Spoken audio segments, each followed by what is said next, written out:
Freemasons are a society that have dated back to the 16th and 17th centuries, yet they claim to actually go all the way back to Egypt, Samaria, Babylon, and Solomon's Temple.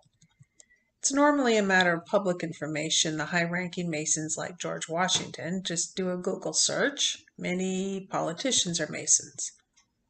The churches formed in the late 1800s and into the turn of the century, like the Jehovah's Witnesses and Mormons, were formed by Masons, and I didn't think it was much of a secret. They worship the Masonic god Jehovah and their Masonic religious leaders. They meet in plain-looking halls, not churches or missions like the Catholic Church.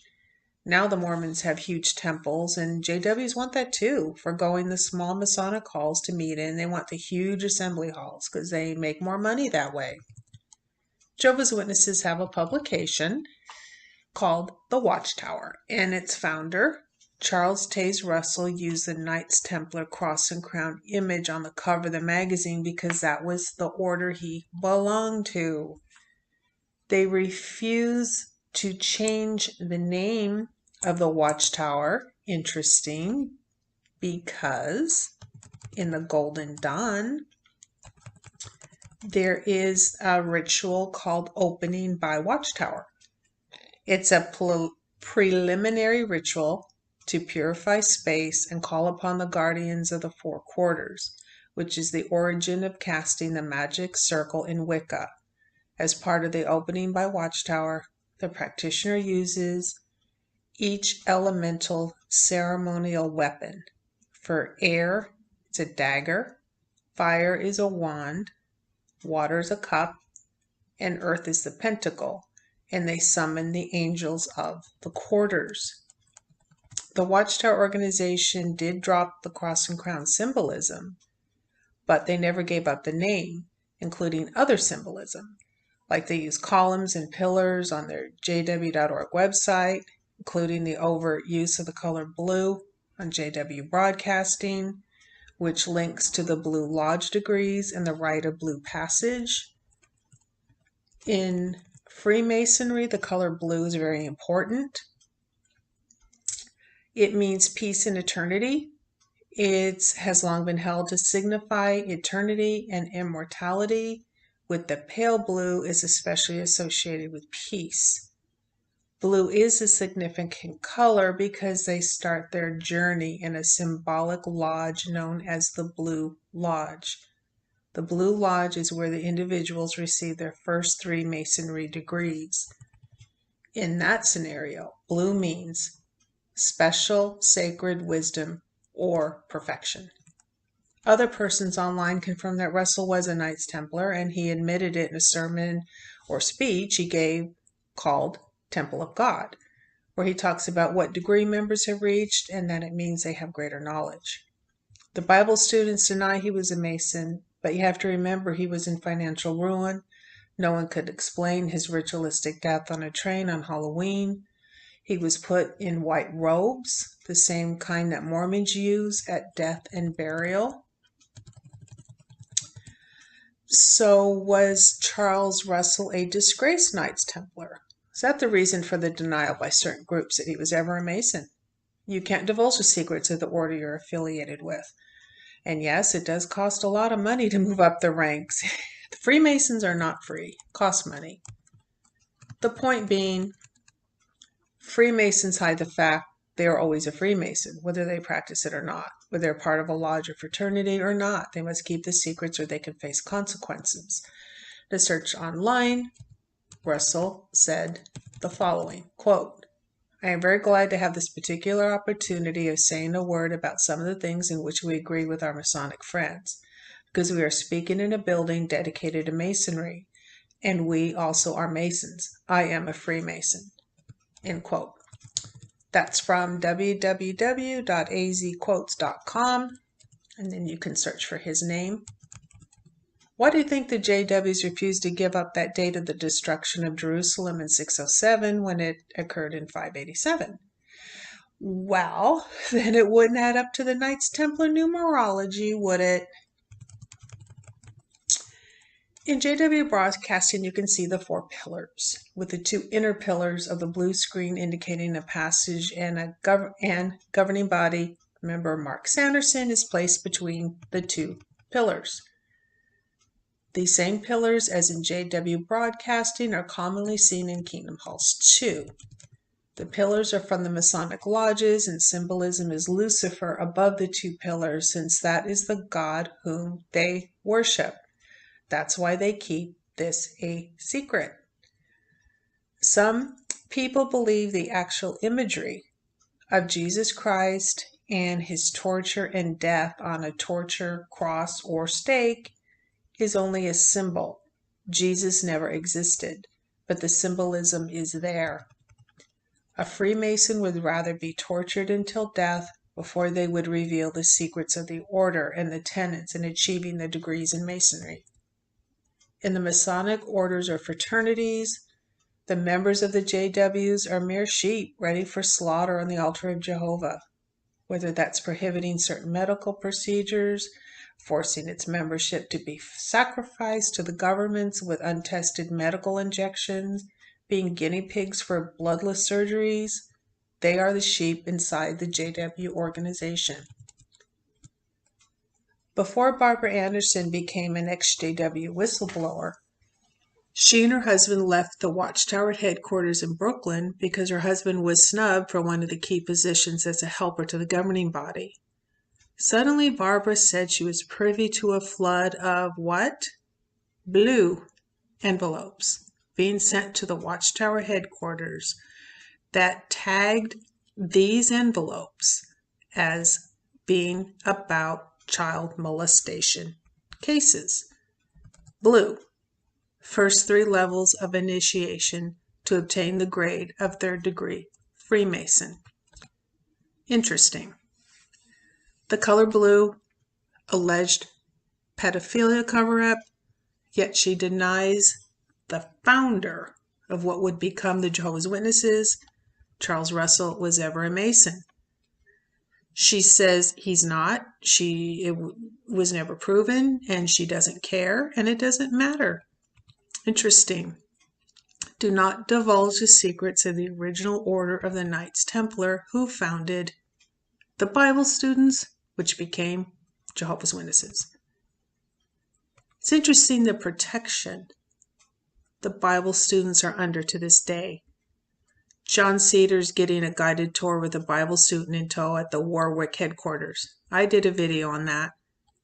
No one knowing he does videos for YouTube pointing out all the flaws of the Jehovah's Witnesses, which are their own Masonic order. Interesting.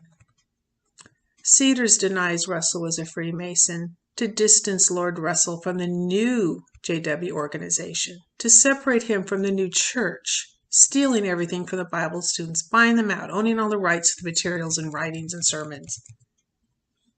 In a prior video, I have quoted from this book by Lady Queenborough, aka Edith Starr Miller. You can search for the book online. It's called Occult Theocracy. She writes about the Russellites and its founder, Charles Taze Russell, as it's common knowledge that he and his organization are Masonic. Quote, in 1879, Russell founded the Watchtower, of which he was the sole editor. The Russellite teaching, drawing its own arbitrary conclusions and proclaiming them as final, professes to prove from biblical sources that all Christian churches are evil and corrupt, that the time of the Gentiles ended in 1914, and that the Jews must henceforth reign supreme over the world. It also elaborates an occult dogma alleged to be based on biblical precedents. It condemns the Roman Catholic Church, referring to Rome in true esoteric Masonic style, as Babylon, and disposes of the Pope and his entire hierarchy as agents of the Antichrist, who are doomed to extinction according to the familiar Masonic formulas of Albert Pike, Mazzini, and Company. End quote. Notice the ring on the right hand of governing body member Mark Sanderson with the large red stone, which some believe is a Masonic ring they choose to wear, and it denotes a certain devotion to their craft. Note that Masons are not required to wear any jewelry. They can wear it or not. That's outside of any formal ceremony. But anyone can purchase Masonic jewelry. It's not a requirement, but it can identify a brother that's at a particular degree or grade in the order. And I think everyone has seen the Masonic ring with the letter G, signifies the sun god. Maybe a Shriner will wear a diamond brooch on his left lapel, which means they are at least the 32nd degree of Masonry, with the meaning in the Scottish Rite that most likely the wearer has attended at least one Black communion where the deity of Christ Jesus has been denied. That's from menorah.org/masonry.html. The Jehovah's Witnesses, a Masonic sect, have a ritualistic denial of Jesus Christ each year when they celebrate his death, not his resurrection to life in heaven. No such resurrection celebration will take place inside their kingdom halls.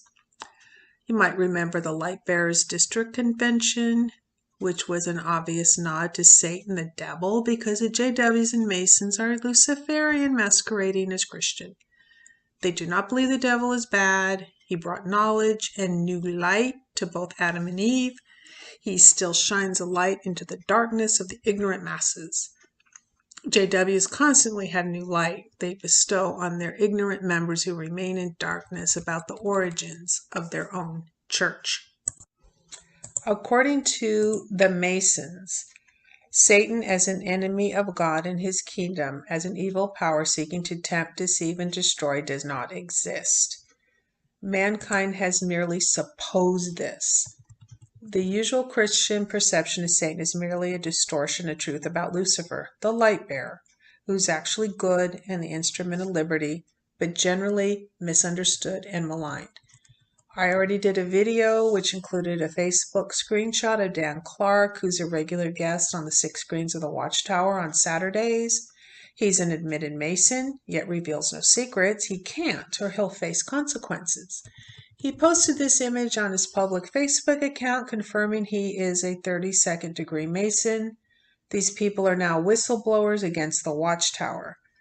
So has the Watchtower fallen out of favor, or fell out of favor with the Masonic orders? They now have their Serena Williams offered up as an icon for Jehovah. Yes, the goat herself, as she named her clothing company. I posted a screenshot of Dan Clark from his Facebook account about Masons being light bearers, and I'll post it again. The video on my channel was called, "Are You Healing After Leaving the Watchtower?" And that's where that screenshot came from. Then we have the obvious Masonic handshake. You press your thumb into the hand of the other person. Here's a 2018 JW Memorial invitation. More symbolism. As we move on, the Egyptian giant foot symbolism of Watchtower headquarters in the town of Tuxedo, New York, along with the Eye of Ra and looped rope of Shen. In ancient Egypt, a Shen ring was a circle with a line tangent to it, represented in hieroglyphs as a stylized loop of a rope. The word Shen itself means, in ancient Egyptian, encircle, while the Shen ring represented eternal protection. Then this image was circulated a lot on the internet of an assembly hall in Denmark.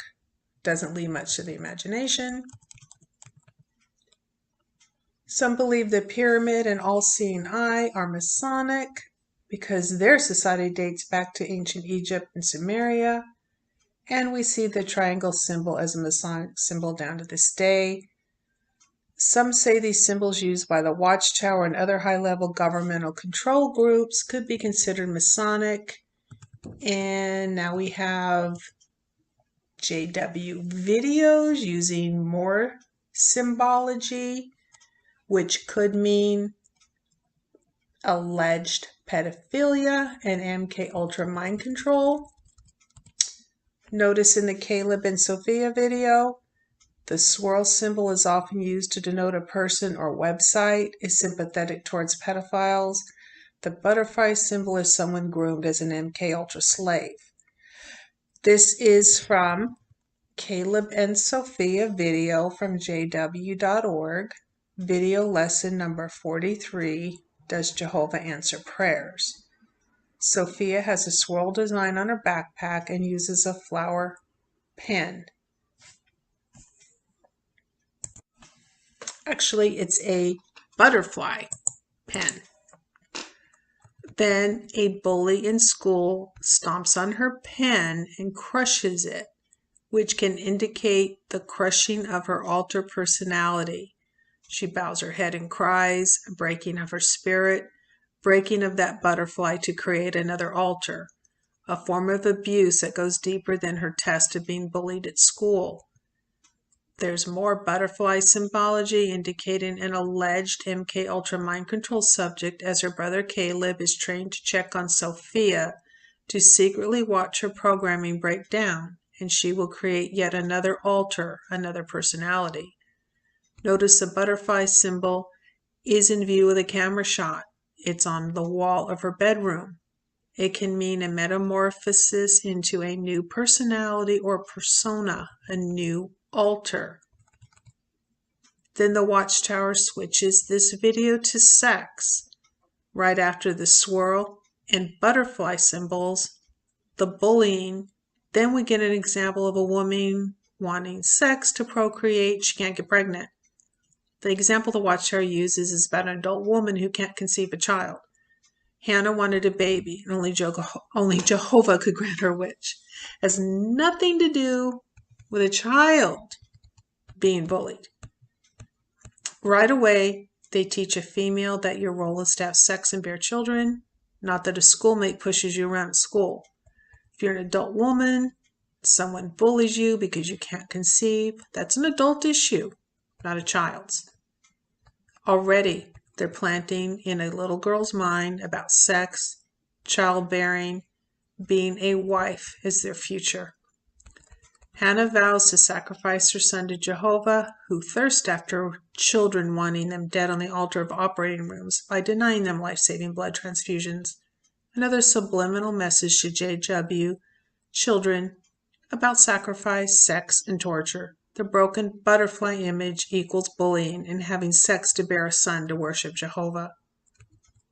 The blatant butterfly and swirl icon images in this children's cartoon is obvious. So ask yourself, Jehovah's Witnesses, what God are you serving?